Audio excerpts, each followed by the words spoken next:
Well, for our start here on the second semester in the Hall History, we're going to look at the Prohibition era, excuse me, and Will Rogers, the great American philosopher of the 20th century. He's an interesting comment about government, if you will. Nice little picture here. Lips that touch liquor shall not touch ours. I remember as a kid there was a T-shirt up in Paradise, Michigan that said the same thing. I think it said, except in Paradise, Michigan, though. The reasons for prohibition, yet the progressives believe the government should protect the public health. That sentiment is still, to this day, is viewed by some people. Belief that alcohol led to crime, abuse, and accidents. That is also an ongoing concern. Religious groups, definitely that is still the case with some. And kind of interesting, number 4, though, small towns, a growing urban power and urban culture. Yeah, remember, America was transforming from an agricultural to an industrial urbanized society. And the small towns, typically, the farmers, hardworking, they started to resent how much power the large cities were starting to gain.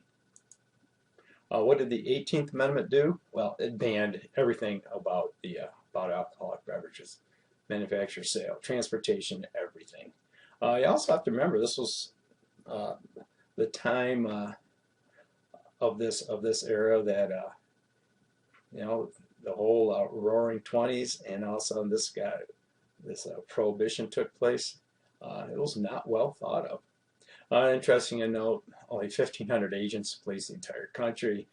You can pretty much guess that was a non-starter. Elliot Ness here, probably one of the more famous one.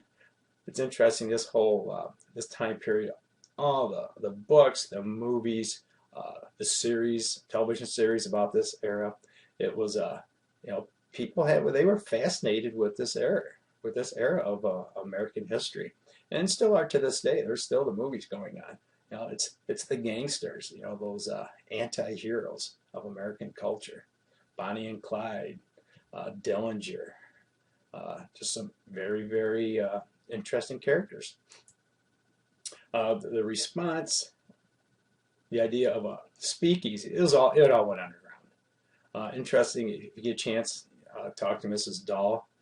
She's from Chicago, and she can give you some pretty good stories about this time period, listening to her father's. I believe her father was a Chicago policeman. So she's got some interesting stories about that. Interesting, if you attended a speakeasy where you criminals, and I don't know if anybody really thought them. It was pretty much the middle class went to these. Drinking, having a beer, whatever was their entertainment and a way to kick back and relax. The response also was bootleggers, smugglers who sold alcohol. The middle picture here, you have a still.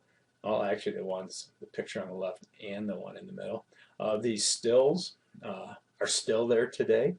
Creating that white lightning, I believe. I don't think there's a show on the History Channel or Discovery talking about the bootleggers still up in the hills of Appalachia. So this still goes on. It's also interesting to note the people who delivered the bootlegged alcohol, they typically would soup up their cars so they could go faster than the police cars. And actually, these were really the first drivers of NASCAR. If you go back into the history of NASCAR, this is where it began, especially out in North Carolina, getting near the Appalachians and outrunning the law. The response to prohibition, well, if you can supply something that people want, you can make a lot of money. And this whole idea of organized crime took place, especially in the large cities. The gangs made, sold, shipped this illegal alcohol. And probably the most famous of them all is Al Capone, the anti-hero. At one time, he was one of the richest people in the United States. It's interesting, he did not go to prison for his crimes of being a gangster. He actually got caught for tax evasion. Uh, they went back and looked at his lifestyle, and then went back and looked at his income tax returns, and the two just didn't mesh at all. St. Valentine's Day Massacre, is in this time period. Bonnie and Clyde, just a really unique period of American history. As you can guess, there was not a whole lot of popular support from this. And the crime that happened, there were shootings on the street, Machine Gun Kelly and Thompson submachine guns. This wasn't going to last.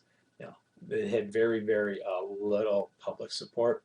And by the early 30s, the 21st Amendment repealed the idea of prohibition. Alcohol, is a large tax revenue for the United States also. So, there was some concern with gaining some tax revenues too. As we go through this, here's some questions we're going to talk about in class, and you might want to think about those. So that's our look at this, and we will catch you later.